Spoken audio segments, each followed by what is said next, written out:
Yeah, hello everyone. First of all, I would like to say thank you for joining our first live webinar. My name is Abhishek and I'm a senior full stack developer with over 11 years of experience. I'm excited to guide you through this session. So today's webinar is on navigating the future of AI, unlocking the emerging opportunities in the latest trend. So now I would like to introduce our expert, Shahrukh Quraishi. So he's a working professional with 8+ years of experience in data science, machine learning, optimization. Currently, Shah is an optimization consultant working with US-based organization and has previously worked with leading organizations like Rakuten, Bounce Bikes, and Samsung-Harman. So let's give a warm welcome to Shah. Shah, we are excited to have you here today. Over to you, Shah.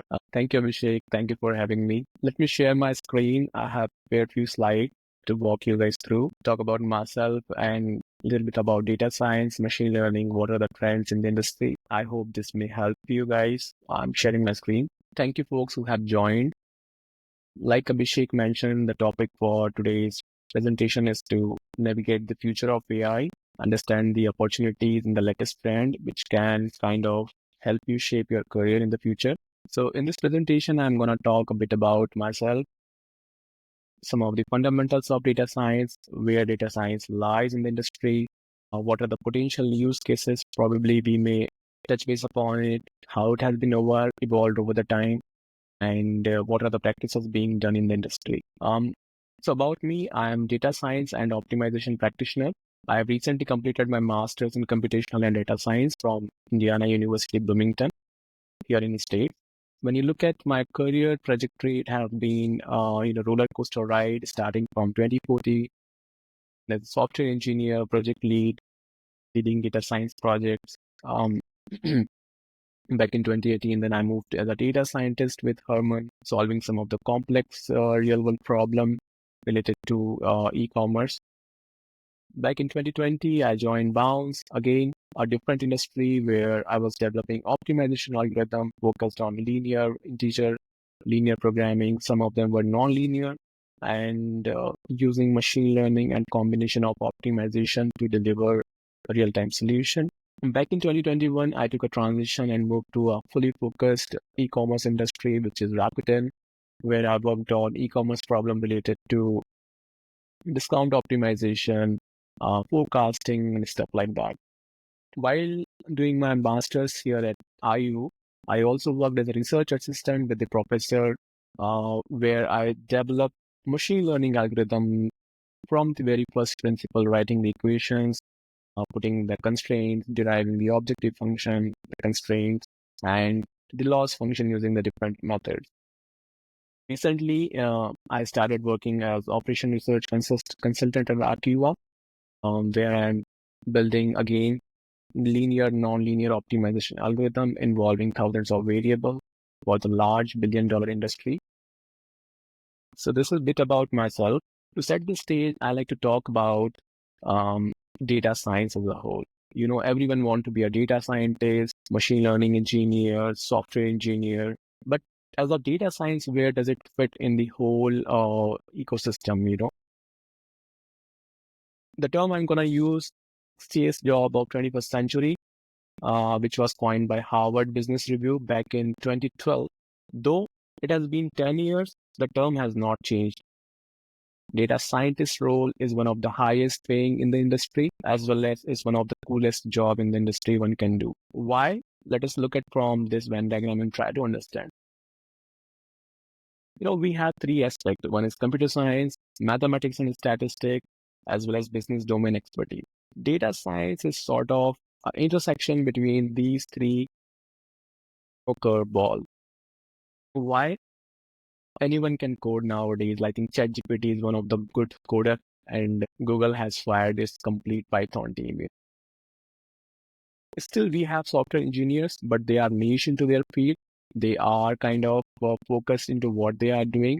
We have statisticians who are working on doing some econometry modeling and understanding trend and forecasting some things. But when we combine these two things with the business expertise, we give birth to the data scientist. Why business domain and expertise is very important for a data scientist? Data scientist must know when to use what algorithm and how to communicate with the stakeholders and actually solve a business problem. Therefore, business domain expertise is an essential skill for a data scientist. People also call it storytelling and, explaining the complex machine learning algorithms to the stakeholders so that they can go and use in the production environment. This is a bit about what is data science and where does it fit into the spectrum. So machine learning has been there for a long time and industry still uses it. You can talk about um, the FANG thing, the MANG thing, Meta, Amazon, Netflix, Google. I have interacted with the folks, and I've also got a chance to work with few of the folks at the time. They indeed use machine learning for a lot of the problems. So machine learning is a simple example. We can talk about the linear regression. I'm showing in the right hand side of the slide.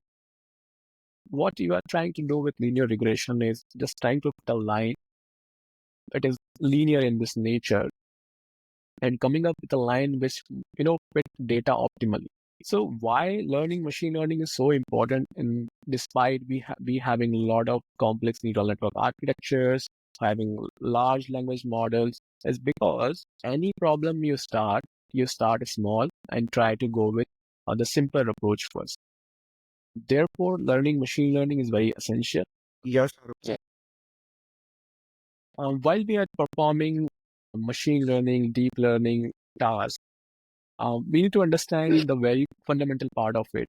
There are broadly broadly three types of machine learning tasks one can perform. One is supervised, unsupervised, and reinforcement learning.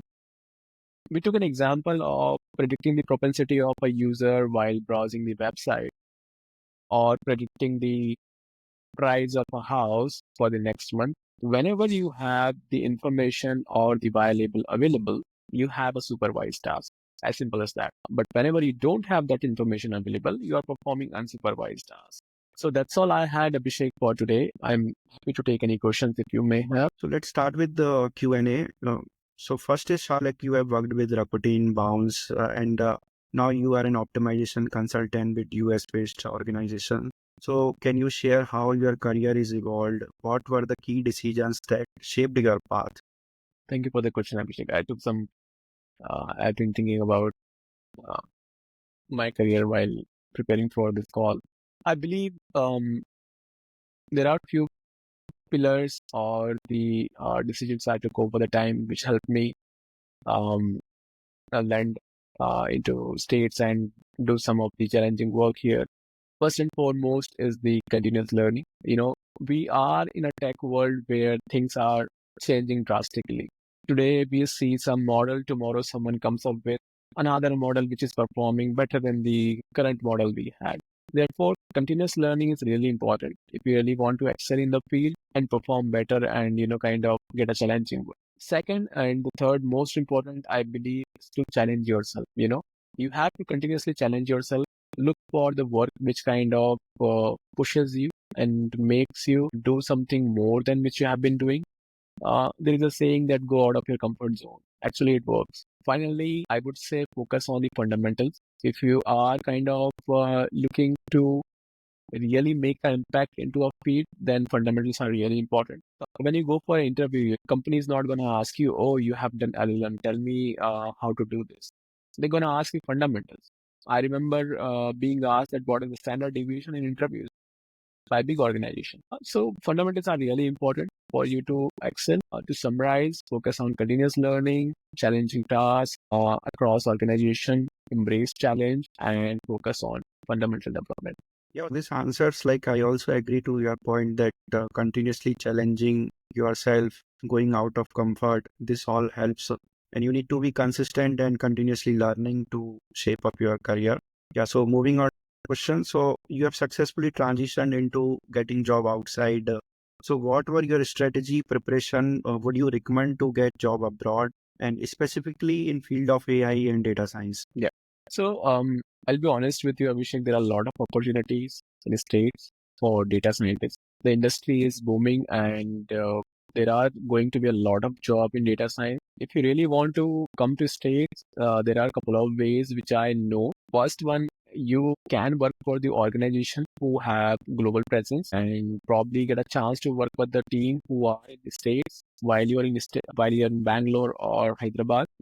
They can also send you in the States to work with the folks who are here, and maybe later you can ask them for a transition that can I move permanently. I remember Amazon sending people in the States from India back in time. Um, you can also look for other organizations. Second way is to get a master from States and kind of enter the country, learn from the eminent institutes here. The professors are really talented. You get to learn tools and technologies that you may not learn through online. I can take an example of my case only. I can talk about the Bayesian statistics. During my master's, I was working or studying with professors who are from Harvard or Tufts universities. So they talked about Bayesian machine learning, which is a totally different thinking about solving a machine learning problem. And not only that, they went into the mathematics of it, like how to derive from the very first principle. You have normal distribution, you have a beta distribution, how to build algorithm from there.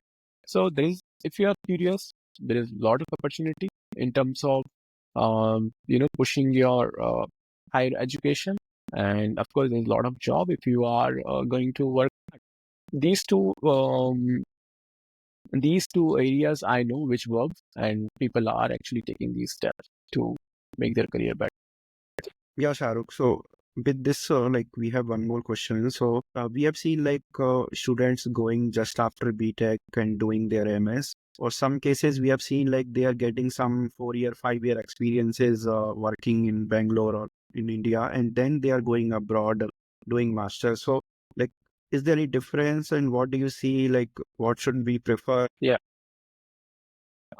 Having experience from a good organization in Bangalore is definitely gonna add value to your resume when you come to States for masters. You may get a good universities. After the universities, you can get work in the university and get paid for your living expenses, and some part of your education you can pay through those part-time jobs. You are good with getting internships here if you have some sort of experience in India. And of course, who knows, you might think about doing PhD because professor offer here PhD. You don't have to pay anything. If you perform really well and you have some experience, they may offer you PhD. Think about PhD. And if if your goal is to get a job, it will definitely help you if you have some sort of experience. But I will not discourage anyone who does not have any experience and wants to come to state. It does not matter. If you know the fundamentals and if you know your coursework, you really worked hard during the 1.5 to 2 years, and you have a strong background of those three, Venn diagram I have showed: computer science, mathematics and statistics, and business understanding. No one can stop you. So don't stop yourself. If you're really thinking about coming to States, it's a very good idea. Yeah. Yeah, Shahrukh. Yeah, moving into next question. So data science role often comes with complex challenges. So what are the some obstacles you have faced, and how did you navigate through them? Yeah. I think the biggest challenge was with me is to have, effective communication with the stakeholders. Like I said in the beginning, there are very complex solutions, complex algorithms. But in industry, people don't care about what you use to get the output. They want to understand how it is coming. The stakeholders who are sitting on top, they want to see what actually is happening inside a black box. That's why I emphasized a lot on the machine learning aspect, that industry is still using the simplest algorithms such as Bayes to do some probabilistic computation, simple linear regression using non-linear functions to come up with good results. So this I have learned through a hard lesson. When I started my career as a data scientist, I used to use the complex algorithm to do the job. But as I have progressed over the time, I have realized that, start simple, start small, and it should be understandable to the end user who is going to use.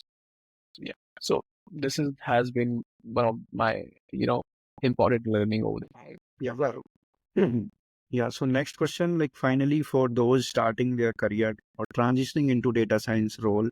So what are the practical steps, resources would you suggest for building a successful career? I think I would give only one advice. I don't want to put a lot of words or jargon or gyan there. Just focus on the fundamentals and apply them to the real world problem. If you do these two steps, you are already above 90% people, because let's take a simple example of linear regression. When you go for understanding linear regression, there are a lot of things about it. There is statistics involved, there is p-value involved, there is standard error involved, there is a simple gradient descent involved, there is simple derivative involved which can be used to solve the equation. There is non-linear nature of the parameters involved.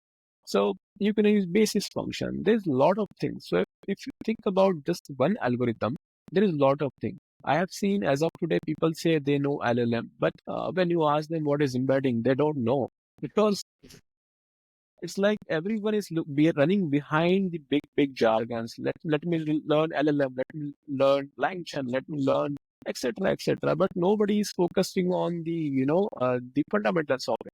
So my essential advice is to just focus on the fundamentals. Go into the deep of it.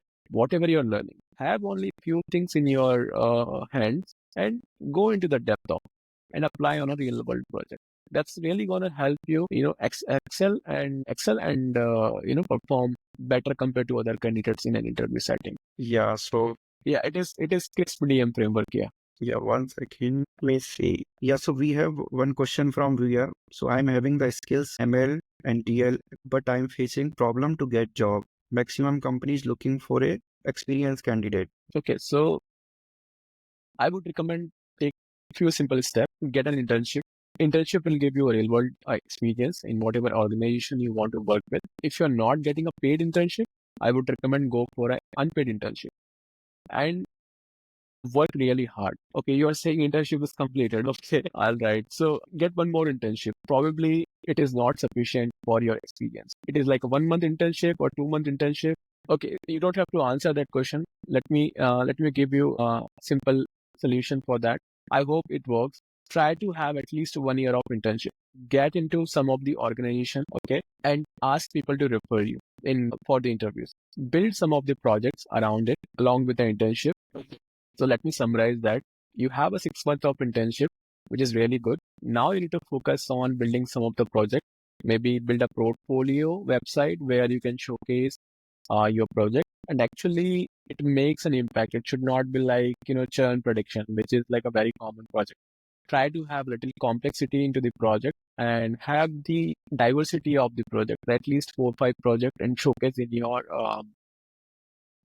portfolio. As a second step, still look for the internship if you can get, and try to get into a good organization. And probably if it is a research role, go for it, even if it is unpaid. Research role is going to teach you a lot than just following someone on the YouTube or Google. And finally, third step I would recommend to take is to approach people, ask them for referrals, ask a hiring manager for a chance, ask them that if they can give you an interview or they can just share the experience how to start in this role. It will be really helpful. I'm pretty sure these 3 things should work for you. If it does not work, just message me on LinkedIn. I'll help you out. I'll see what we can do. Maybe there is some problem with the resume, there is some problem with something else, or you are not expressing, or maybe you are applying for a job which are not directly related with the role the industry is looking for. I think we can wind up, Abhishek, if there are no more questions. Yeah, Shahrukh. So with this, a special thank you to Shahrukh for sharing his expertise, and thank you all for joining.